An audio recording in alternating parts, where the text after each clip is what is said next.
Assalamualaikum warahmatullahi wabarakatuh. Alhamdulillahirrabbilalamin. Allahumma salli wa sallim wa barik ala Sayyidina Muhammad. Anda semua, pada video pertama materi trigonometri ini kita akan membahas apa saja definisi dari trigonometri yang ada gitu ya. Jadi materi satu ini kita bahas trigonometri. Nah, trigonometri. Nah, sebelumnya materi prasyaratnya Anda semua mesti sudah ingat lagi atau sudah paham dengan teorema Pitagoras ya. Pitagoras. Nah, di mana teorema Pitagoras ini berlaku pada sebuah segitiga siku-siku. Ya, kalau kita gambarkan.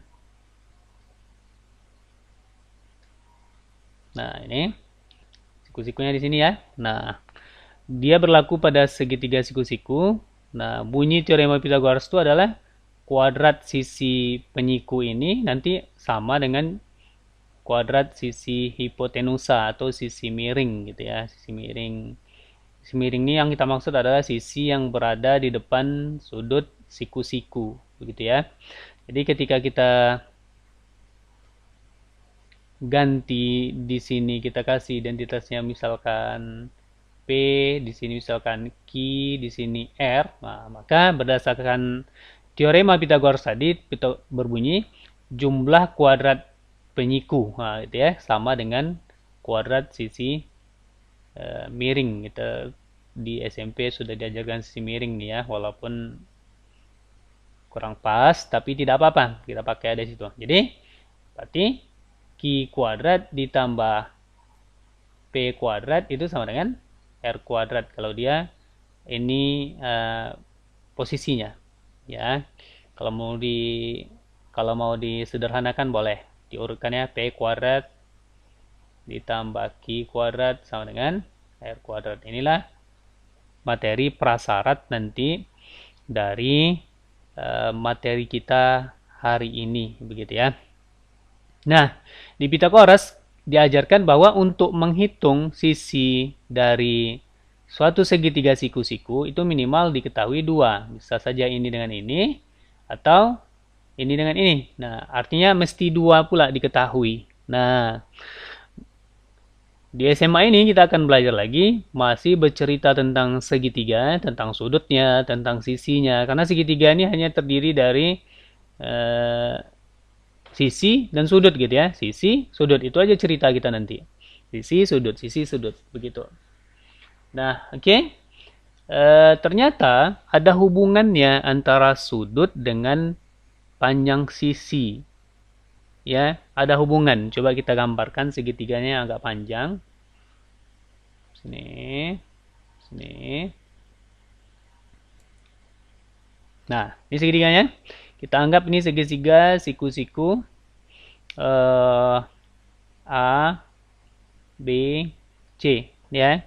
Nah, ketika sudut ini kita kasih nama misalkan kita kasih nama alfa gitu ya.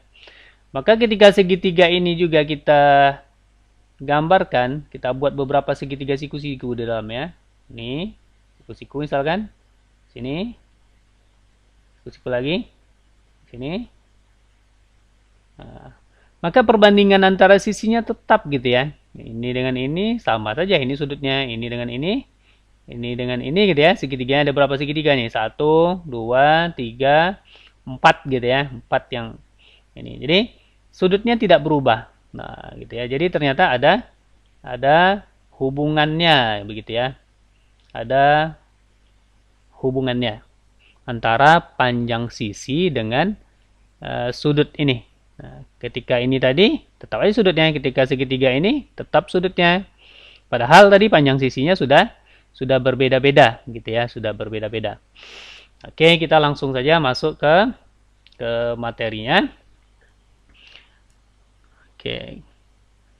Kita ke definisi. Definisi perbandingan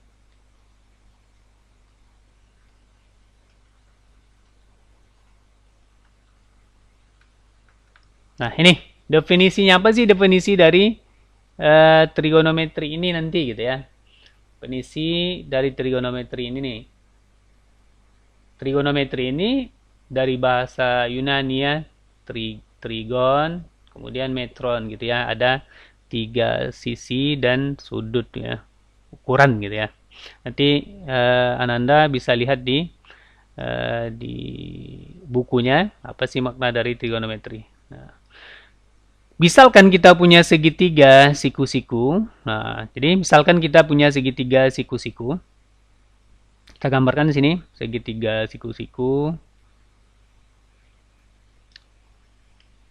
Oke, siku-siku. Kita kasih namanya segitiganya P, Q, R gitu ya. Oke, misalkan sudutnya di sini. Misalkan di sini sudutnya. Nanti kita namakan sudut Q ya, atau sudut PQR.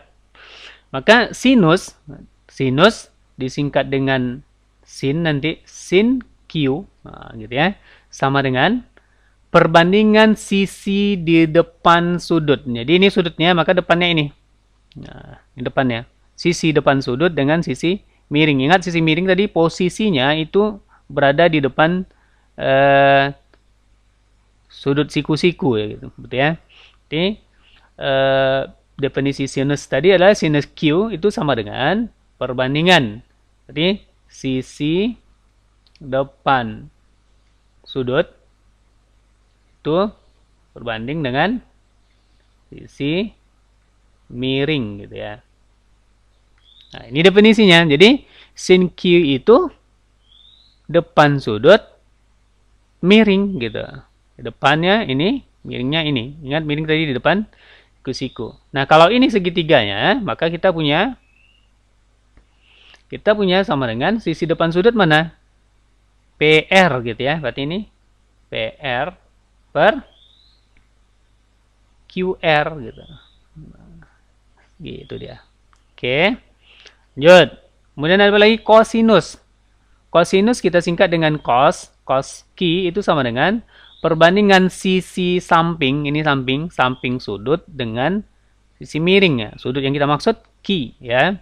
Kalau nanti di sini lagi berbeda dia. Sin Q sama dengan sisi samping sudut berbanding dengan sisi miring. Oke. Kalau ini segitiganya tadi, berarti sisi sampingnya itu sama dengan PQ ya. Jadi PQ per QR. Oke. Lanjut. Itu identitas yang kedua. Definisi yang kedua. Definisi yang ketiga, tangen. Jadi ada tangen namanya. Tangen. Kita tulis dengan tangen. Tan Q. Jadi bahasanya tangen Q itu sama dengan perbandingan sisi depan sudut dengan samping sudut. Berarti sisi depan sudut banding dengan sisi samping ya. Berarti kalau kita buat, kalau ini segitiganya, maka dia sama dengan depan berarti PR ya. PR per PQ. Nah, depan samping. Jadi PR banding PQ. Kemudian apa lagi? Ada namanya kosekan. Jadi kosekan kita tulis dengan kosek, bacanya kosekan Q itu sama dengan kosekan itu sisi miring itu dibandingkan dengan sisi depan. Jadi jadinya sisi miring terus banding dengan sisi depan sudut. Nah, berarti kalau itu segitiganya, kalau ini segitiganya jadinya sama dengan miringnya QR. QR per PR ya. Oke, PR. Terus ada yang selanjutnya lagi. Sekan. Sekan kita tulis dengan SEC ya. Sekan Q. Nah, jadi sama dengan sekan itu miring dengan samping sudut. Sisi miring dengan samping sudut. Jadi sisi miring banding sisi samping sudut. Nah, gitu ya. Kalau ini segitiganya, maka ini jadinya sama dengan apa jadinya? Miring. QR ya. QR per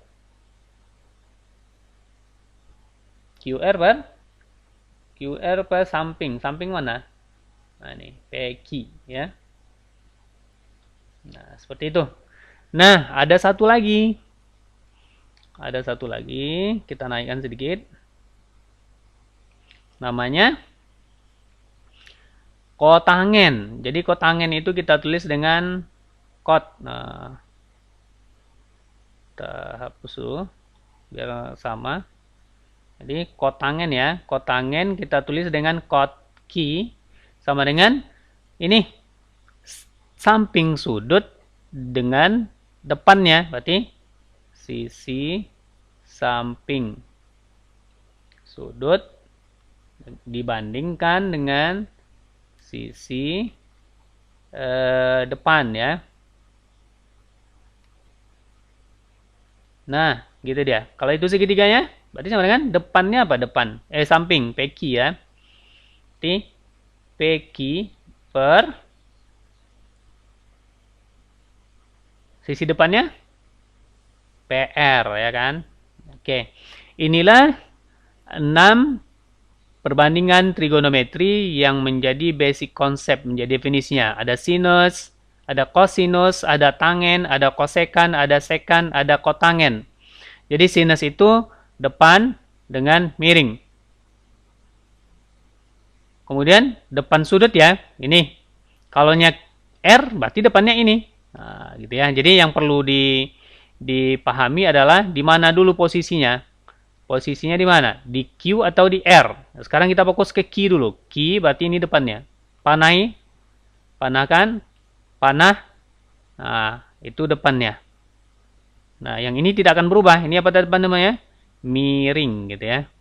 Apa tadi sisi miring? Sisi yang berada di depan sudut siku-siku. Nah, jadi nanti semuanya miring-miring ya. Perhatikan siku-sikunya di mana? Yang di depannya itu namanya sisi miring. Jadi ini tidak akan berubah baik dari Q kita lihat ataupun dari R. Jadi miringnya tetap di sini karena sudut siku-sikunya di sini. Nah, karena dia di posisi depan siku-siku, begitu ya. Jadi jangan sampai keliru memahaminya. Jadi miring tidak akan pernah dia berubah. Nah, seperti itu. Nah, dari definisi ini ada jembatan keledainya yang dibuat di buku-buku, bisa untuk memudahkan menghafal boleh sin Q, tapi Bapak tidak menyarankan untuk menghafal. Ini tadi mi, ini tadi D, ini tadi sa.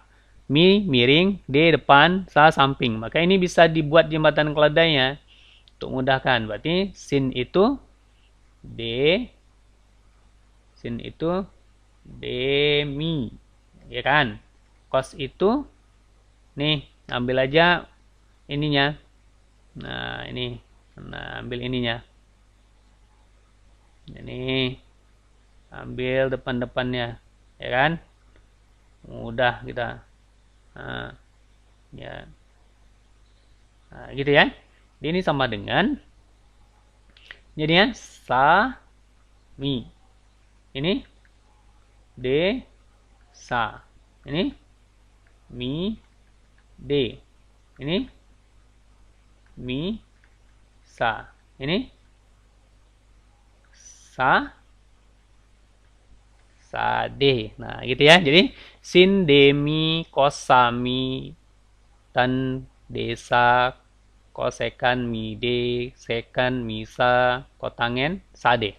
Nah, inilah definisi dari perbandingan trigonometri untuk 6 bersaudara.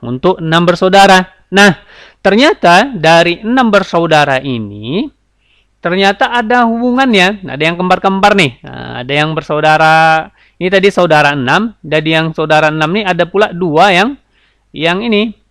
yang saling ada hubungannya. Coba Anda perhatikan. Ini PR per QR. Jadi ini jadinya QR per PR. Terbalik dia. Nah, nih. Ya kan? Nah, mana lagi? Ini PQ per QR. Ini jadinya QR per VR. Nah, ini. Ini sini pula. Terus, mana lagi? Ini PR per PQ. Ini PQ per PR. Nah, ternyata dari definisi ini kita memperoleh suatu teorema, suatu rumus yang baru. Artinya kita tidak perlu mengingat yang 6 ini. Karena 6 tadi, dia ada berpasang. Jadi 3. Jadi kita mesti ingat 3 saja. Nah, dari sini maka disebutlah, ini kan terbalik nih, PR per QR. Ininya QR per PR, kan kebalikan ini. Nah, jadi kita dapatlah lanjutannya rumus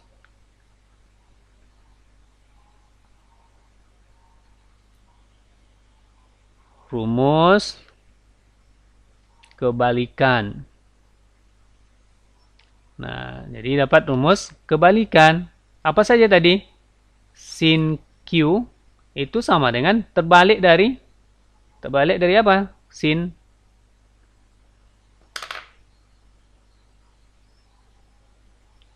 Terbalik dari ini, kosekan, ya kan? Nah, jadi kita bisa tulis sin itu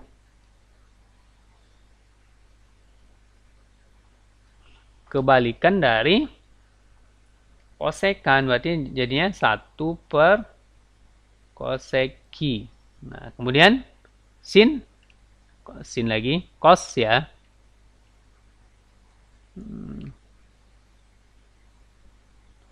Cos ki itu sama dengan 1 per secant ki. Kemudian tangen ki itu sama dengan 1 per kotangen ki. Nah, ini dari panah-panah tadi. Kemudian kalau begitu kosekan ki itu sama dengan 1 per sin. Nah, ki secant ki itu sama dengan 1 per cos ki. Kotangen sama dengan 1 per tangen ki. Maka di kalkulator kita tak jumpakan sekan, tak jumpakan kotangen, tak jumpakan kosekan. Gimana cara menggunakan kalkulator untuk menghitung kosekan? Ya 1 per sin. Untuk sekan 1 per cos. Untuk tangen 1 per, untuk kotangen 1 per tangen. Ini namanya rumus kebalikan. Terus ada lagi. Coba kita lihat. Nih, coba kita lihat. Ternyata dari 6 tadi, kita hanya ngingat 3 saja. Sin, cos, tangen. Selainnya, kebalikannya. Nah, ternyata ada hubungan lagi. Coba kita perhatikan. Ini sinus dengan cos gitu. Perhatikan tangen. Nah, coba perhatikan. Sinus depan miring. Cos samping miring. Sama-sama miring di sininya. Nah, ternyata tangen depan samping. Nah, ternyata kita peroleh lagi suatu hubungan, teorema lagi, rumus perbandingan gitu. Perbandingan. Nah, coba kita bandingkan nih. Sin Q per cos Q. Nah, sama dengan apa tadi? Sin Q apa tadi? Sin Q. Ya udahlah, sin tadi demi ya. Demi. Cos apa tadi? Sami. Oke. Ini sama dengan operasinya dia. D per mi. Ini sama dengan kali. Baginya jadi kali. Ini dibalik. Mi per sa. Nah, karena ini habis dibagi jadinya sama dengan desa. Desa ini siapa tadi? Desa ini tangen ki. ki. Sehingga kita hanya ingat dua saja. Nah, jadi jangan, trigonometri ini banyak kali rumusnya. Tidak. Yang perlu kita ingat ternyata cuma sin dan cos saja. Tangen, sin per cos. Jadi rumus kebalik perbandingannya jadinya tangen Q itu sama dengan sin Q per cos Q. Kalau begitu, karena tangen Q sama dengan sin Q per cos Q, maka kotangen Q sama dengan kebalikan tangen. Kalau tangennya sin per cos, kotangen cos per sin, ya benar. Cos Q per sin Q. Oke. Nah, inilah rumus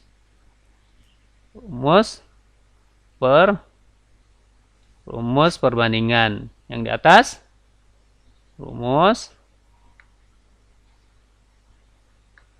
kebalikan. Oke. Demikian saja dulu untuk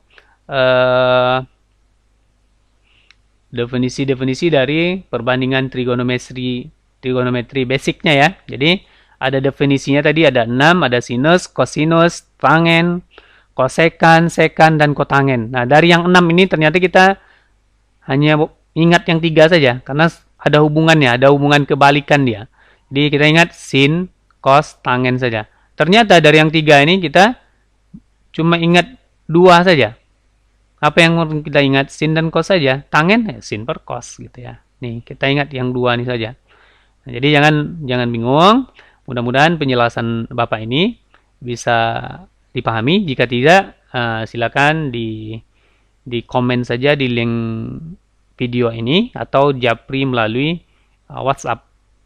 Semoga bermanfaat. Assalamualaikum warahmatullahi wabarakatuh.